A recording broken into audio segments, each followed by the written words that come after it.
Begin with some breaking news coming in from Trent Bridge. Rahul Dravid has scored his second century in the series and is leading India's charge at Trent Bridge.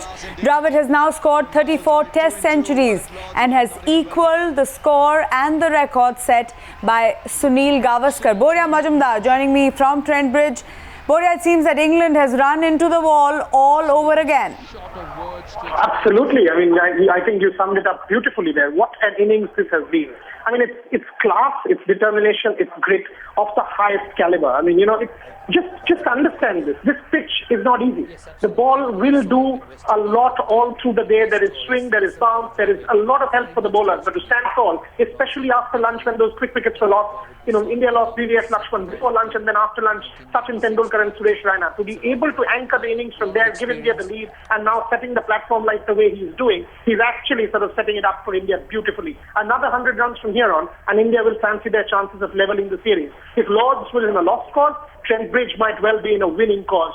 Rahul Dravid, I think he was born at the wrong time. He played cricket with Sachin Tendulkar at the same era. If he had not been born in the same time, he would have been India's most celebrated Test match player ever. What an innings from the wall. You very rightly said, England are just knocking their heads against the wall without any result.